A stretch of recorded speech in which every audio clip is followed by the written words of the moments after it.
제7장. 이 멜기세덱은 살렘 왕이요 지극히 높으신 하나님의 제사장이라. 여러 왕을 쳐서 죽이고 돌아오는 아브라함을 만나 복을 빈 자라. 아브라함이 모든 것의 10분의 1을 그에게 나누어 주니라. 그 이름을 해석하면 먼저는 의의 왕이요 그 다음은 살렘 왕이니 곧 평강의 왕이요 아버지도 없고 어머니도 없고 족보도 없고 시작한 날도 없고 생명의 끝도 없어 하나님의 아들과 닮아서 항상 제사장으로 있느니라. 이 사람이 얼마나 높은가를 생각해보라. 조상 아브라함도 노량물 중 10분의 1을 그에게 주었느니라. 레위의 아들들 가운데 제사장의 직분을 받은 자들은 율법을 따라 아브라함의 허리에서 난 자라도 자기 형제인 백성에게서 10분의 1을 취하라는 명령을 받았으나 레위 족보에 들지 아니한 멜기세덱은 아브라함에게서 10분의 1을 취하고 약속을 받은 그를 위하여 복을 빌었나니 논란의 여지 없이 낮은 자가 높은 자에게서 축복을 받느니라. 또 여기는 죽을 자들이 10분의 1을 받으나 저기는 산다고 증거를 얻은 자가 받았느니라. 또한 10분의 1을 받는 레위도 아브라함으로 말미암아 10분의 1을 바쳤다고 할 수 있나니 이는 멜기세덱이 아브라함을 만날 때 레위는 이미 자기 조상의 허리에 있었음이라.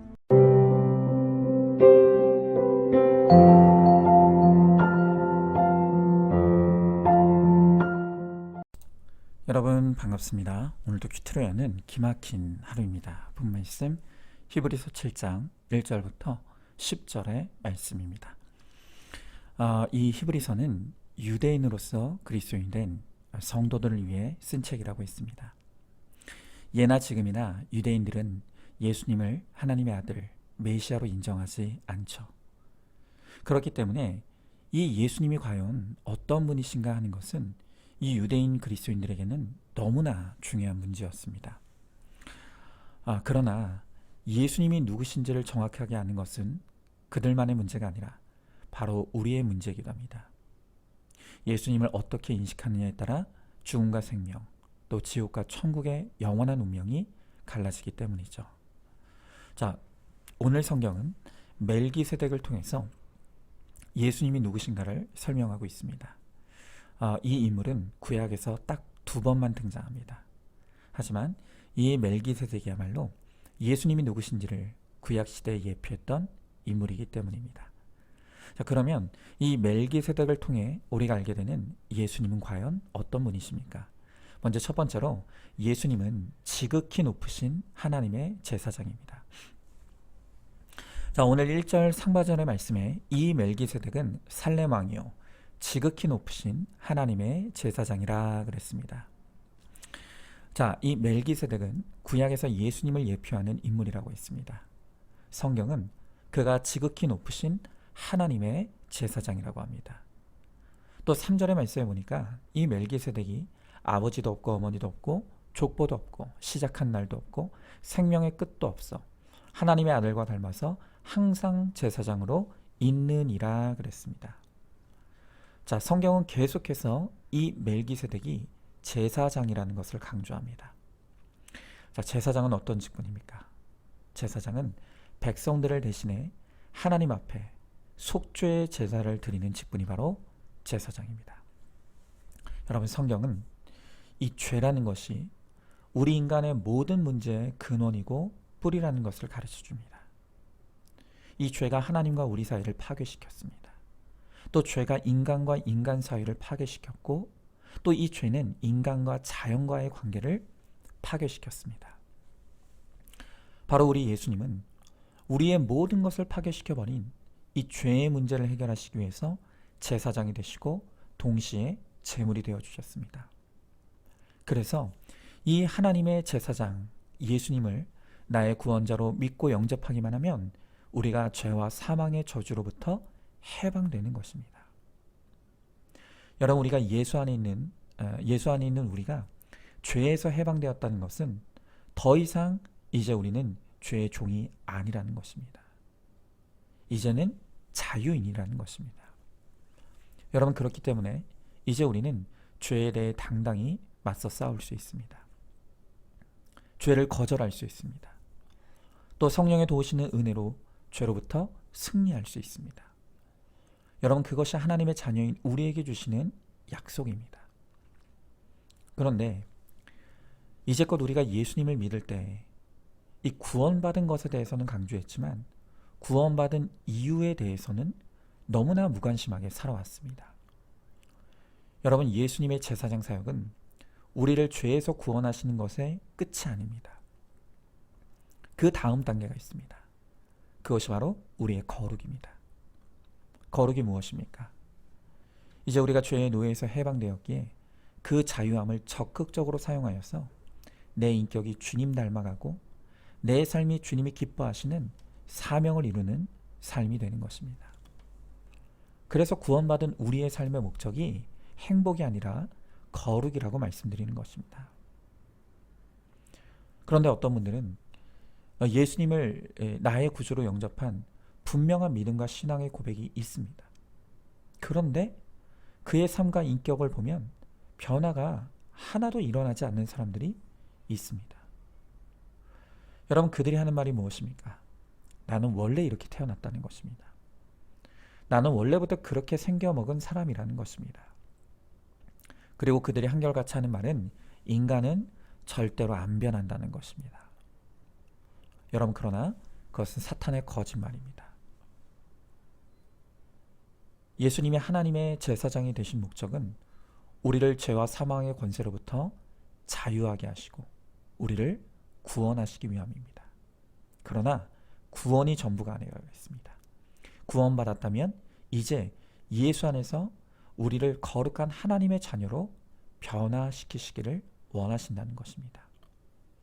그리고 그 변화된 거룩한 삶을 통해 하나님을 증거해서 내 가족과 이웃들을 구원해내는 사명을 감당케 하시는 것입니다.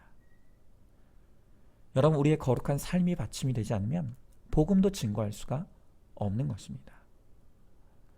여러분, 만약 우리가 구원받았다고 하면서 여전히 죄의 종노릇하면서 나도 어쩔 수 없다고 한다면 여러분, 그것은 예수님의 능력을 부인하는 것이고 십자가를 무능력하게 만드는 것입니다.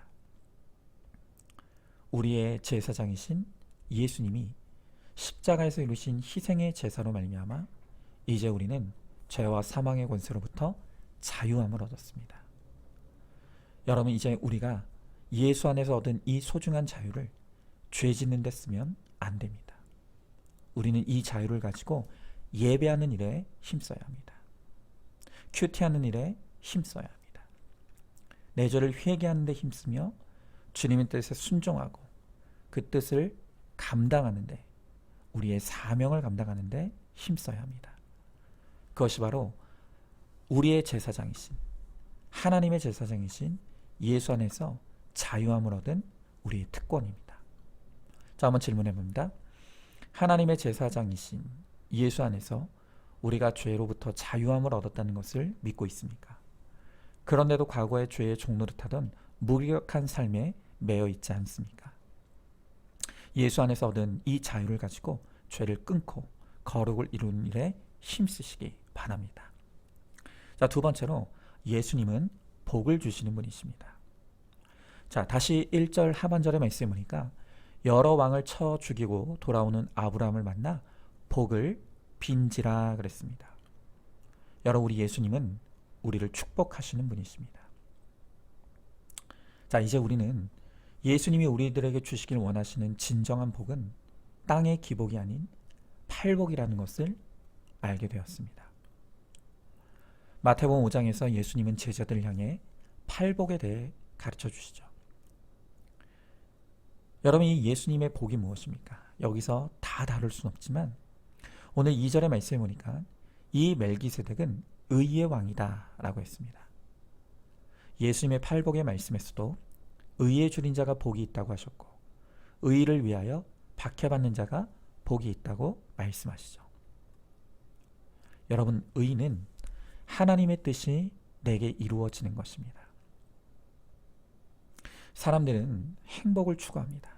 그러나 그것은 마치 중병에 걸린 환자가 자기 병의 원인은 찾지 않고 그저 빨간 약만 발라달라고 하는 것과 똑같은 것입니다.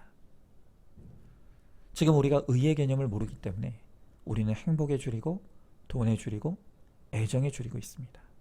남편에 줄이고 아내에 줄이고 자녀의 성적에 줄여 있습니다. 여러분, 우리는 그 모습이 얼마나 매력이 없는 것인지를 알아야 합니다. 우리가 누군가를 굶주려 하면 할수록 상대방은 부담스러워 도망가게 되어 있습니다. 남편과 자식에 굶주려 있으면 그 부담을 견디지 못해서 다 밖으로 도는 것입니다. 여러분, 우리가 사람에게 줄이고 세상에 줄인 것은 마치 바닷물을 마시는 것 같아서 더 비참한 목마름과 줄임만을 경험할 뿐이죠.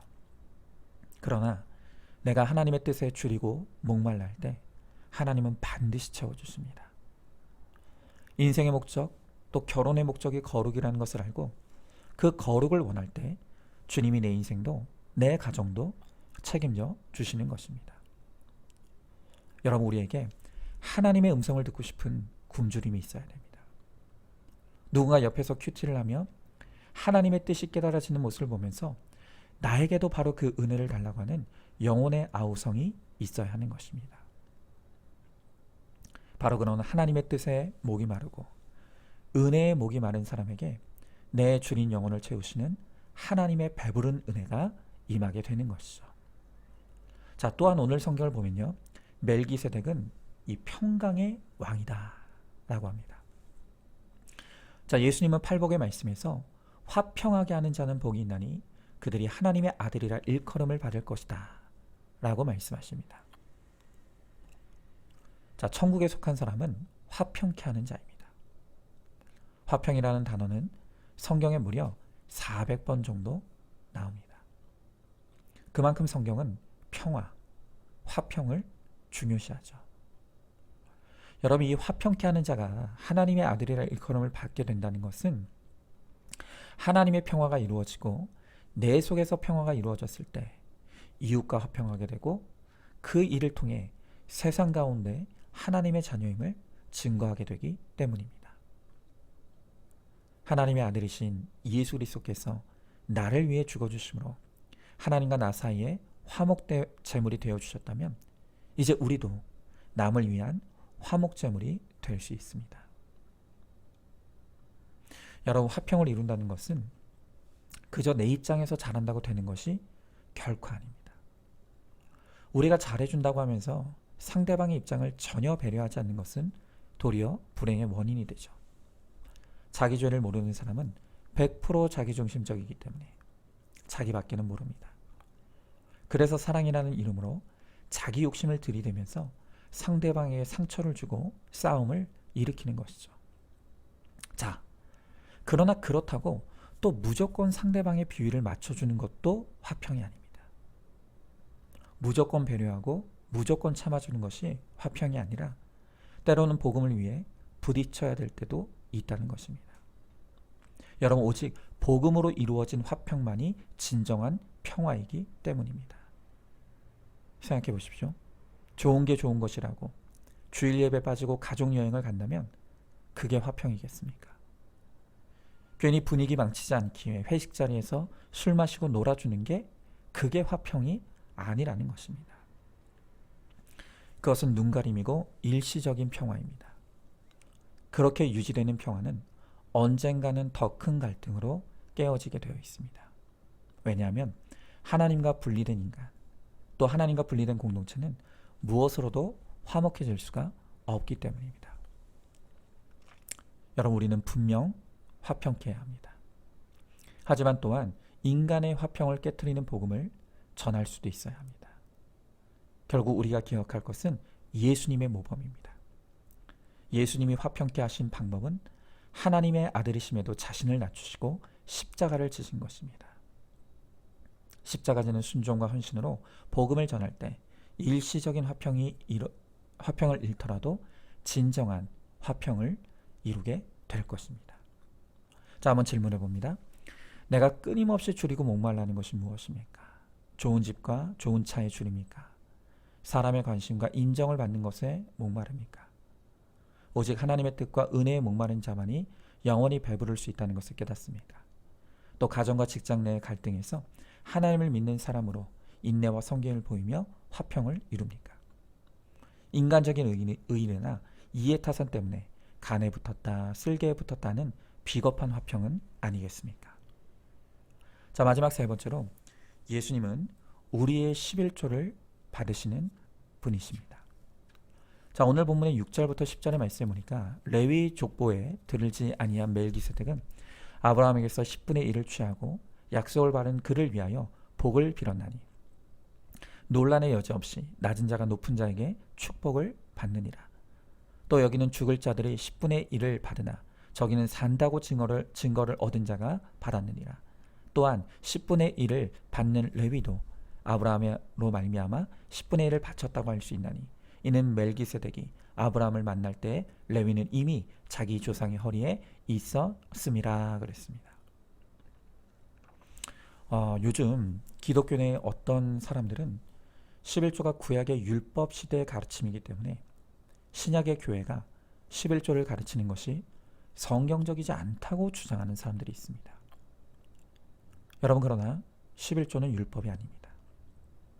오늘 성경은 아브라함이 율법이 있기도 전에 이미 이 멜기세덱에게 11조를 드렸다는 것을 보여주고 가르쳐주고 있습니다. 여러분, 11조는요 억지로 하는 율법이 아닙니다. 11조는 모든 것이 하나님의 소유임을 인정하는 신앙의 고백입니다. 김양재 목사님은 느헤미야 설교에서 11조는 즐겁게 하는 것이 아니라 즐거워야 하는 것이 11조다 라고 강조하십니다. 그러니까 하나님의 은혜가 깨달아져서 감사하고 즐거워 찬송하고 노래하니까 저절로 11조를 드리게 된다는 것입니다. 예배를 통해 기쁨이 회복되면 각자의 신앙 고백으로 11조를 쌓게 됩니다. 그래서 11조는 은혜 받은 자의 표징입니다. 제가 학창시절 제 친구들이 제가 목회자 자녀라는 것을 알게 되면 늘 공격하듯이 조롱하며 하는 말이 있었습니다. 그러니까 교회 헌금은 목사가 다 갖는다는 것입니다. 저는 그런 오해의 소리를 듣는 것이 참 힘들었습니다. 여러분, 11조와 헌금을 드리는 것이요 목회자에게 은혜 베푸는 일이 아닙니다. 교회를 통해 여러분이 받는 영적 유익이 있다면 다른 사람의 구원을 위해서 사용하라고 헌금이 쓰이는 것입니다. 목사한테 준다고 착각하고 베풀듯이 헌금과 11조를 드리는 것은 잘못입니다. 돈 많은 사람이 보상 심리로 헌금할 수도 있는 것입니다. 여러분, 11조는요 누구를 돕기 위한 것이 첫 번째가 아닙니다. 복 받으려고 하는 것도 아닙니다. 모든 것이 하나님의 소유임을 인정하는 신앙의 고백이 11조의 본질입니다. 여러분, 그렇기 때문에 11조는 차차해서도 안 되고 떼어 먹어서도 안 되고 애누리해도 안 됩니다. 하나님의 것을 도둑질하면서 복 받기를 원해서도 안 됩니다. 자녀에게 어려서부터 11조 신앙과 하나님의 소유권에 대해 가르쳐야 합니다. 하나님이 생명의 주인이시고 물질과 모든 만물의 주인이시기 때문에 하나님을 믿는다고 하면서 11조를 가르치지 않는다면 그것은 직무유기입니다. 그리고 자녀가 복받을 기회를 빼앗는 것입니다. 자, 한번 질문해 봅니다. 11조는 강제로 억지로 하는 율법이 아니라 받은 은혜에 즐거워해 드리는 신앙의 고백이라는 것을 깨닫습니까? 온전한 11조를 드리고 있습니까? 그렇지 못한다면 이유가 무엇입니까? 내가 온전한 11조를 드릴 뿐 아니라 우리 자녀들에게도 11조 신앙을 가르쳐서 하늘과 땅의 복을 누리시기 바랍니다. 자, 오늘도 11월 25일 보석 상자입니다. 믿음이 없는 사람들이 매사에 장담을 잘합니다. 100일 작정 기도만 드려봐. 암도 다 낫게 돼 있어. 40일 금식만 해봐. 당연히 시험에 붙는다니까. 이런 극단적인 태도로 내가 하나님의 뜻을 좌지우지하겠다는 것이 잘못된 열심의 특징입니다. 아멘. 우리 함께 기도하겠습니다. 주님, 오늘 주님은 이 멜기세덱이라는 인물을 통해 우리에게 예수님을 가르쳐 주십니다. 예수님은 우리를 죄와 사망의 권세로부터 자유하게 하신 하나님의 제사장이십니다. 예수님으로 말미암아 우리가 자유함을 얻었습니다. 이제는 우리가 그 자유를, 거룩을 이루는데 힘쓰기를 간절히 소망합니다. 오늘 우리가 예수님께서 주시는 그 복을 받아 그 복을 세상에 나누고 증거함으로 하나님과 이 세상 죄인들을 화목하게 하는데 쓰임받는 우리가 되게 하시고, 또한 우리가 구원받는 것을 기뻐하고 감사하며 우리의 물질의 11조, 감정의 11조, 또 우리의 시간의 11조, 우리의 모든 것이 주님의 것임을 고백하며 주님께 아낌없이 나의 것을 드리며 주님께 영광 돌리고 주님의 영광을 위해 살아가는 우리 모두가 되게 하여 주시옵소서. 믿사하며 사랑이 많으신 우리 예수님 이름 받들어 기도드리옵나이다. 아멘. 오늘도 큐티로 기막힌 하루를 살아내는 하늘가족 공동체 우리 모든 성도님 되시기를 주님의 이름으로 축복합니다.